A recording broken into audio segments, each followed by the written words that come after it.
ოზურგეთის მაჟორიტარი დეპუტატობის კანდიდატი კოალიცია ქართული ოცნებიდან ამომრჩეველთან შეხვედრას განაგრძობს.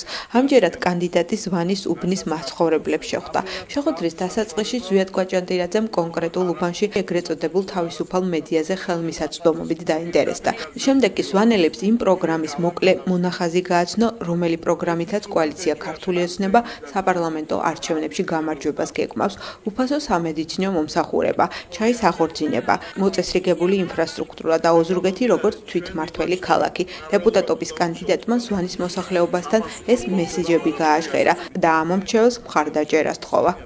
მინდა რომ აქ ქვეყანა კარგად იყოს, ჩვენ მუშობდი ძალიან ჯიმე ყველაფერი ახლა მინდა რომ კარგი იყოს. მაქვს იმედი რომ ჩვენი დეპუტატი ყველაფერს გულთან მიიტანს ჩვენს გასაჭირს და გამოასწორებს ამ მდგომარეობას, რომელიც გვაწუხებს დღესდღეობით. ერთი 600 მეტრი მიწა მაქვს, სადაც ცხოვრობ და всё მეტი არაფერია. იმედი გვაქვს რომ ახლა მიწები რაღაცას გამოიყოფა, რომ ესე იგი მოგცეს ხალხს.